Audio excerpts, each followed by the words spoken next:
Jumalauta! Toista metriä melkein. No nyt meni läpi.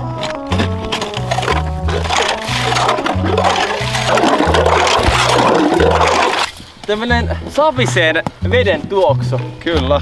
Ikävä kyllä nyt tuutte monet pettymään siellä kotikatsomoissa. Nimittäin me ei tulla tekemään niin kuin monet muut tekee jäähän reikää niin moottorisahalla, vaan koska me ollaan pommijätkiä, me tehdään tää reikä tänään tänne räjähteillä.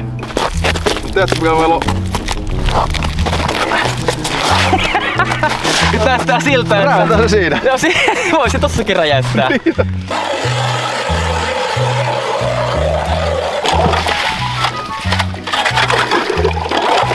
Täällä on varmaan joku -16 pakkasta. Kyllä, aamulla oli varmaan lähempänä 30. Oh. Helvetin kyllä. Ja tälle ennakkoon jo voin kertoa, että siis minähän vihaan avantouimista. No niin, testataan sitten, meneekö tää edes tänne? Oho. Sinnehän se menisi. On se kova. Mut tässä vaiheessa näyttää siltä, että oltais valmiit laskemaan tää panos tänne reikään. Mut sitä ennen lähdetään käymään Porvoossa. Nimittäin siellä Paukku Jussi ja Antti tämmösen upean sukellustyön suoritti. Ja käytiin räjäyttämässä kivi veden alla. Tervetuloa rakkaat katsojat Pommijätkien 4. tuotantokauden päätösjakson pariin. Saimme erikoislaatuisen mahdollisuuden käydä räjäyttämässä Porvoon saaristoalueella vedenalaisen kiven, joka oli aiheuttanut laiturin vieressä päänvaivaa vuosien ajan. Tällaista mahdollisuutta ei tietenkään jätetty käyttämättä, vaan miehet suuntasivatkin innokkaana tehtävän pariin. Ongelmallinen kivi sijaitsi yksityisellä maalla ja esti suurempien veneiden kiinnittymisen laituriin. Tehtävä ei olisi missään mittarissa yksinkertainen, mutta haasteeseen päätettiin vastata. Kivi on veden alla, eli semmosia kivenräjäyttäjiä, jotka tuohon veden alle pääsee tekemään työtä, niin on suhteellisen vähän. Sinänsä helppo homma räjäyttää kivi. Tuossa on vettä semmonen 2 metriä.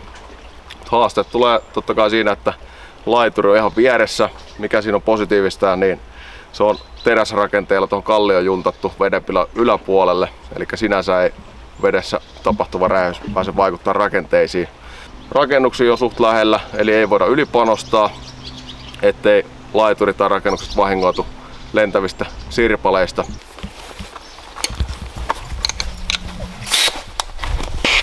Tärkeä huomio, että aina kun lähdetään tuonne pinnan alle touhuumaan, niin ikinä ei yksin, eli aina vähintään kaveri mukana, niin jos käy jotain, niin siinä on ainakin yksi kaveri, mikä pystyy sitten auttamaan ja hälyttää apuun.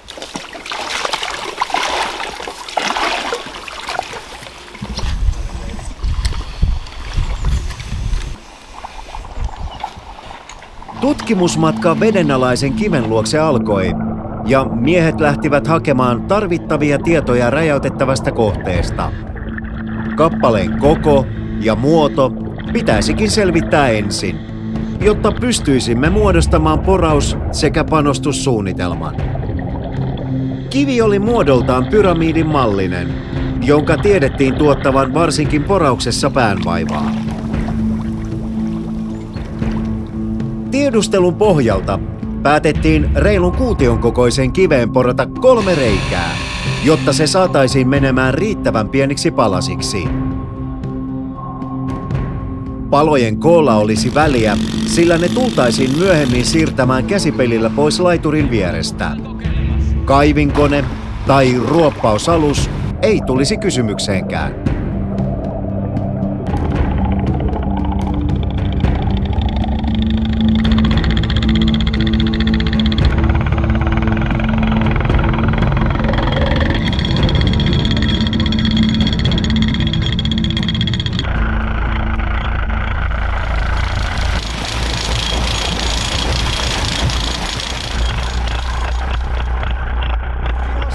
Kuva tuon vieressä, kun jyrisee niin pirusti, siis korviin ottaa ja tunnet semmosen, ihan kuin joku hakkais sua niin kuin monesta suunnasta, että joku roadmanin potkis sua jossain nakkikiskalla.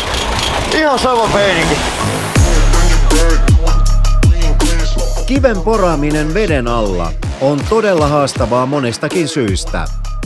Työ vaatii ennen kaikkea tasapainoa päättäväisyyttä ja hyviä hermoja. Kun poran saa kerran käyntiin, sitä ei enää voisi pysäyttää kangen jumiutumisriskin takia. Märällä kivipölyllä, kun on taipumuksia jäädä vajaalla puhallusteholla porareikään ja estää näin kangen ylösnousu.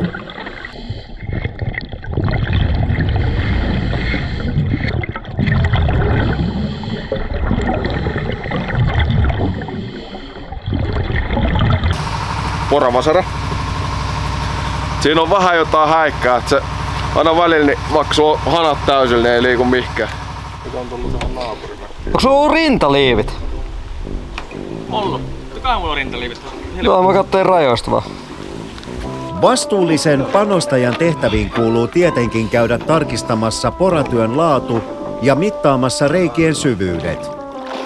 Tämäkään työvaihe ei selvästikään ole helppo, kun kesän aikana vatsan ympärille varastoitunut rasva estää miestä pääsemästä pohjaan. Puolisukeltava kaveri.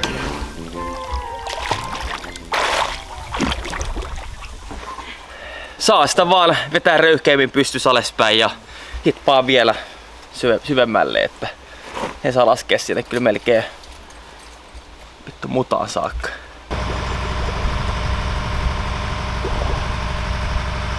Sitten vaan varmaan.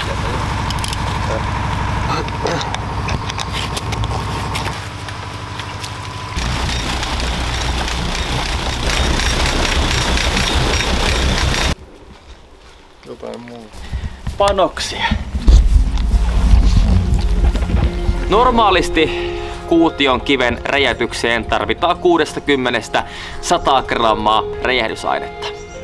Nyt kun ollaan vedessä ja halutaan varmasti rikkoa kivi pieneksi, voidaan pikkusen nostaa räjähden määrää kuutiota kohti.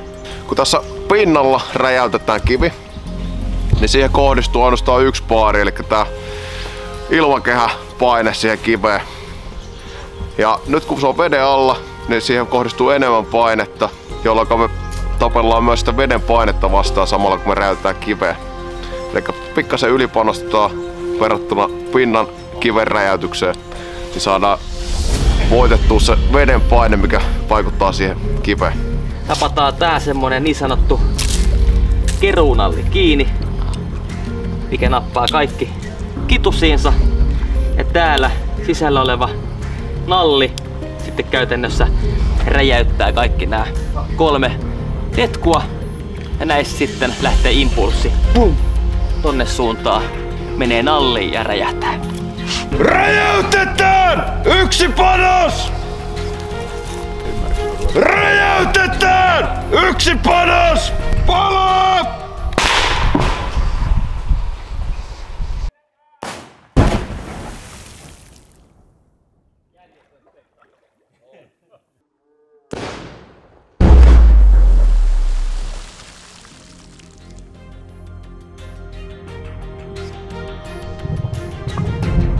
Räjäytystyö oli tehty ja kivi särkyi useimpiin pieniin palasiin. Seuraavaksi sukeltajat palasivat veteen ilmalla täytettävien nostosäkkien kanssa ja siirtäisivät kivenmurikat kauemmaksi laiturin läheisyydestä.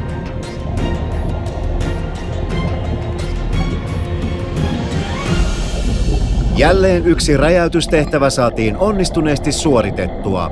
Ja nyt suurempienkin veneiden olisi nyt mahdollista lipua rantaan.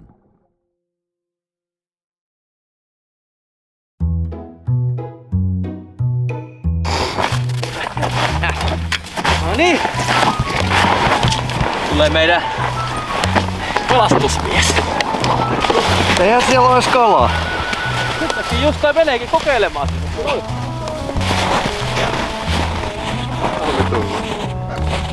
Joo, elikkä nyt näyttää siltä, että meidän Jaska ei usko puheita ja se ei usko, että täällä lammessa ei kalaa olisi. Ja väitti, että lähtee käymään tämmöisessä dynamiittikalastusreissussa.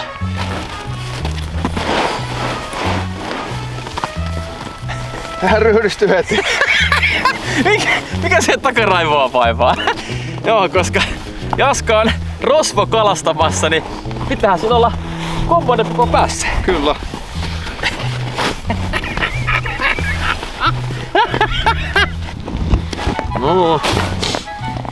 Sieltähän se löytyy.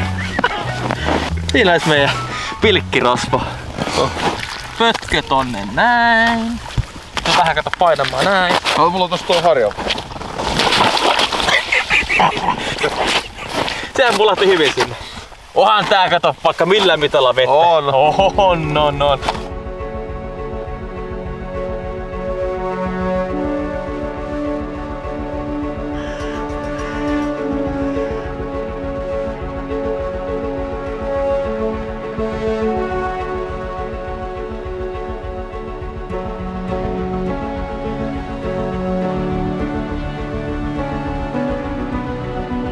Tähän päättyy meidän pommijätkien 4. kausi. Meillä on ollut tosi hauskaa näiden videoiden parissa. Toivottavasti myös teille siellä kotikatsomoissa on ollut hauskaa, koska teitä varten me tätä hommaa tehdään. Ja tässä vaiheessa halutaan kiittää todella isosti ja sydämellisesti meidän yhteistyökumppaneita. Nimittäin ilman heitä ei olisi yhtäkään Pommijätkien jaksoa tullut tänä vuonna teidän nähtäväksi. Ja kiitos kaikille katsojille myös. Hey! Hey! Crikey, mate! Are you the bomb dudes? Yeah. Pommijätkat? Yes. Yes! I found you! I've come from Australia. I finally found you. I love your videos. But I don't speak Finnish. Maybe I can teach you some Aussie. And then your videos can be in English. Nice to meet you. Hey, come on. Jussi. Pommihenkka. Pommijätkat. Okay. You should come to sauna with us and we can think about. And talk more. Alasti? Alasti. Yes. Alright, ei, näihin tunnelmiin kuvioon upeita päättää meidän kausi. Ja nyt painat sitä peukkua, jos koskaan vielä meistä haluat kuulla lisää. Ja muista tykätä totta kai meidän videoista. Ja sen lisäksi tilata kanava, kertoa kavereille, että tilaa meidän kanavan. Niin ehkä meillä kontenttia tulee jatkossakin. Niin, ei muuta kuin Ensi kertaa se on! kertaa. Morjesta! 3, 2, 1!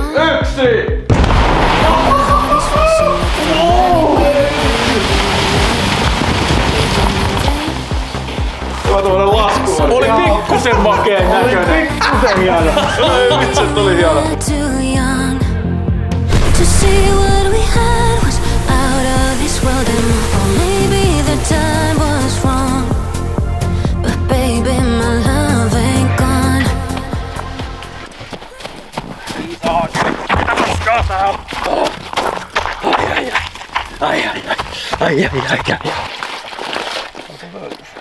Ai että kun tää on mukavata.